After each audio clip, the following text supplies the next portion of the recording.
Hey guys, welcome back to my channel. In today's video, I'm to show you how to use Google AI mode Gemini on laptop. It's super simple and really powerful. Let's get started. First, you need to open your Chrome. Google AI mode works best in Chrome because it supports all the new Gemini features. If you're using Firefox or Edge, it still works, but Chrome gives the full experience. In address bar, type gemini.google.com. Press enter. This is Google's official AI assistance page. You will see a big text box waiting for your input. If you are not signed in, click on profile icon at the top right and log in. You need a Google account to use AI mode. Once signed in, you will land on Gemini home screen. Now you are ready to use it. Just click the text box and start typing anything like writing an email, summarize this paragraph, suggest idea for Instagram, or explain this topic. Gemini will respond instantly with text suggestions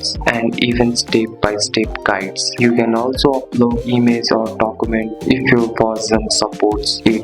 If you are using new AI search mode, just search anything on Google normally. Look for AI overview box on the top of your result. This is Gemini summarizing the answer for you. Some laptops have Google Chrome AI feature enabled. To check, click three dot on your Chrome, go to settings, open experimental AI. Here you may find tools like Help Me Write, AI Tab Organizer, Smart Search Summarizer. Turn on them to use AI across website, email, and notes. And that's it. You now know how to use AI mode on your laptop. That's all for today's video, guys. If you found this video helpful, drop like and subscribe for more videos. Thanks for watching. See you in next one.